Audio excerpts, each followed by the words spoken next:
Kneel Before Blog presents Kneel Before Pod.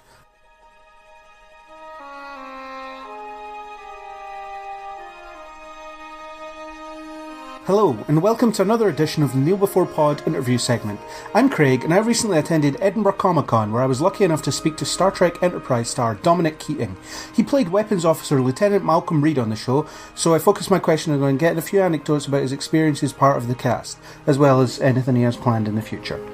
Just a brief warning that I was in the middle of the Comic-Con atmosphere when speaking to Dominic, which means there's quite a bit of background noise that I couldn't get rid of, including a lot of chatter and a song playing rather loudly in the background. Focus on our voices and you should hopefully avoid headaches. I'm delighted to be joined on Kneel Before the Pod with Dominic Keating. Hi, welcome. Hi there, buddy.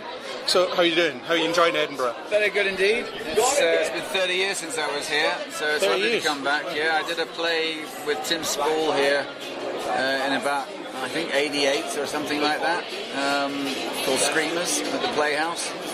And time of my life then, and it's been all those years since I've been back, so it's great to be back in town. It's a long time to be away. And the sun came out today. It did. It's warmer than it has been pretty much any other time.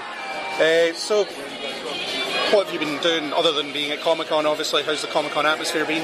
I came over to do a film in London, actually, which I just finished shooting, called Amsterdam Secrets, and we finished shooting about 5 days ago, and it happened to coincide with a couple of gigs here for the Trek World here in Edinburgh, and then one next weekend in Scarborough I'm going to go down to. Nice, sounds good.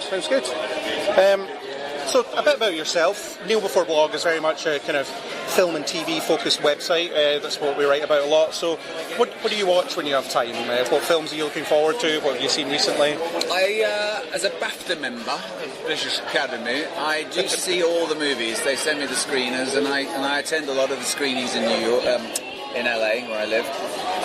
So I've seen all of those films this year. I particularly loved I, Tonya this year. That was good, yeah. It was really well done. And I really like Phantom Thread, which apparently is going to be Daniel Day-Lewis's last movie. So he says. Yeah. So he says. Yeah. What else? I did like The Shape of Water. I thought a lot of it was beautifully done. And then TV-wise, I just thought The Crown was exceptional work on behalf of Stephen Daldry and Peter Morgan. Really, I can't think I've seen anything better on TV in 25 years, so big fan of that. I've not seen that yet, but it is on my list. Oh, it's the list that always gets longer. It's pretty good stuff. Cool. So, obviously, most people will know you as Lieutenant Malcolm Reed on Enterprise. Aye. So, when you got cast as that character, what was the kind of big attraction to that particular character? Series regular, 7 years. Yeah, well, really good money. Yeah.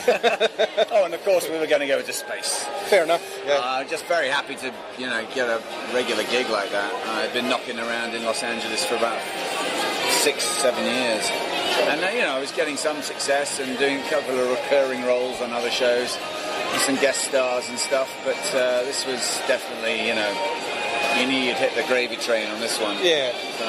And was it daunting appearing in such a well-known franchise? I was delighted. I mean, I had a certain trepidation. I was actually had the honour of doing the first shot of the first, of the show. Oh, cool. When I took that step up onto the bridge that first day, and okay, beam me up, mate. Yeah. So, obviously, your Malcolm's friendship with Trip was one of the kind of more celebrated aspects of the show. Everyone loved it. Was that planned from the beginning, or was it just noticed that you and Connor Trenier were a bit of a double act? Just noticed. We did a small scene together early on in season 1. I can't even. I think it was in engineering, and Connor and I liked each other as actors, as people, from the get-go. And the writers on episodic shows like that are looking for chemistry and just what they can write for, really, stuff to play with later. And then what works, what looks good and works on screen. And they noticed that there was a good chemistry between these two characters, the sort of odd couple, if you will. And yeah, so it was at the end of season 1 that they gave us that lovely episode Shuttlepod one to shoot, which was a treat. And yeah, he's one of my best friends today. So that's good. Yeah, I've seen you at other Star Trek conventions and things, and you always bring a lot of entertainment to the panels that you do. So it's really good that that's kind of forged that. And so a lot of people would say Enterprise ended before its time.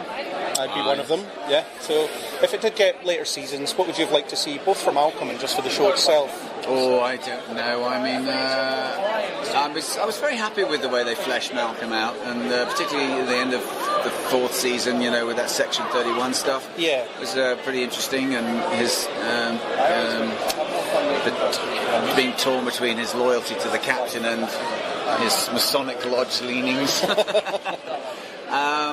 So I mean, we certainly had a couple more years left in us, that's for sure. It was a really sad day when I got the phone call from Rick Berman saying that we were no longer. Politics had to do with it. The network we were on was flailing, and they just couldn't really find a place for us, and it was a sad thing. Anyway. Yeah. Long time ago now. I mean, it's 15 years since we cancelled. 12. Is it off the air for 12, 13 years? 12, 13 years. God. Is Discovery something that you've seen any of? I haven't yet. No, I was meant to go to the premiere of that at just in Hollywood there at the Cinerama Dome.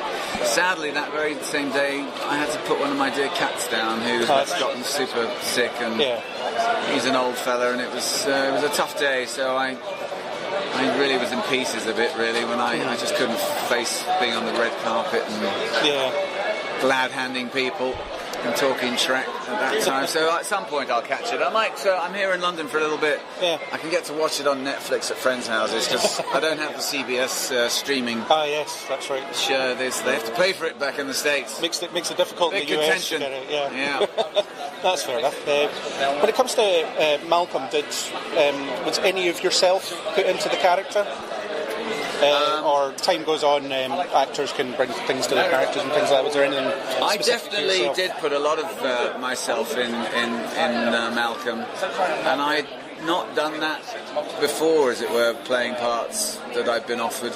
And I figured pretty early on, if I just play him as the 3-line bio that they wrote about him, this was going to get fairly dull. Yeah. And so I started, I started letting, if Dominic thought it was funny, perhaps Malcolm did. Yeah.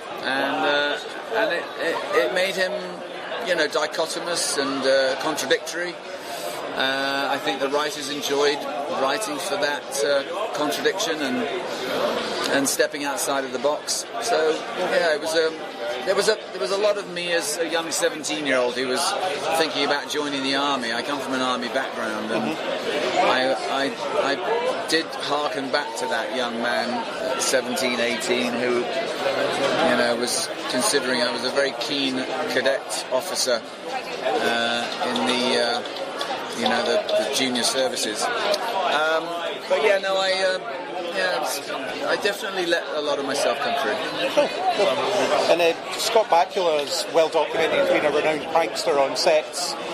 Was there anything in particular you can think of that he did, and anything you did to get him back as well? I don't remember Scott pulling any pranks on us. We got him good and proper. I guess it was at the beginning of it all. He'd gone to New York to do what's called the Upfronts, and he'd been on a chat show, the Rosie O'Donnell show. She'd found an old commercial of his from the 80s. A lot of people maybe don't know this, but Scott comes out of musical theatre. Yeah. And he can sing and dance, and he did this pretty dreadful commercial for Canada Dry, and he was the Canada Dry man, sort of festooned in dance gear and a headband, and he was the Canada Dry man, Canada Dry, and it was pretty laughable stuff. So she showed that. Well, our producers got that tape. They got the video dude to put it all around the computer screens in the bridge, and they sent the PA to get Scott from his trailer. We'd all been given the props department. You can't buy Canada Dry bottles anymore, and so they'd made them. Anthony and Linda had done a little dance routine, and they went and got Scott from his trailer, and he walks onto the bridge all captain-like, and someone goes, "Hit it!" And the Canada Dry man came up on all the screens. You've never seen a man go puce red, 0 to fucking 60 in 2 seconds flat. Yeah, we got him good. So it sounds like you came together as a cast really early and very nice had a lot cast. of fun. Yeah, the read-through, you could tell I'd done enough shows, as it were, to know that from the read-through there was a good chemistry, and no one was going to be tricky. Good, yeah, that's all great. So is there anything coming up from yourself that we should keep an eye out for? Well, those 2 films I told you about, Maternal Instincts and Amsterdam Secrets. I've recently recorded the Iliad, which I'm very proud of. I'm now the 4th actor in all of human history to record that. It's on iTunes. It's getting 5-star reviews on audible.com and elsewhere. So, new translation, beautiful translation by a lady called Professor Caroline Alexander. And let's see what happens. I've got a big audition next week for a 6-part series of Les Miserables. Nice. So fingers crossed. So there's a lot coming up that we can keep I'm a jobbing actor, mate, and I'm still doing it 35 years on or something. Nice. Okay. So last question is something we always ask. If you could have any superpower, what would you have and why? I think I'd love to fly, really. Flying's a popular one. Yeah, it really would be. I look at birds flying around and thinking, wow, that must be pretty cool, just to launch off and take to the air. So, yeah. Flying's a good one. That would be mine. Mine would be speed. I don't like heights. So. Oh, indeed. And I'm always running around trying to find extra time to do things, so speed would help me. Flying would help me, I tell you. That would be another, especially living in LA. If I could just go as the crow flies, man. Save you a fortune. Oh, time, money, gas. Yeah. Save the planet. Well, thank you very much for joining us here on Kneel Before Pod. It's been great to speak to you. My pleasure, bud. Thank you very much. That was my interview with Star Trek Enterprise star Dominic Keating. I really enjoyed chatting to him, however briefly, and on behalf of Kneel Before Blog and Kneel Before Pod, I wish him all the best in the future.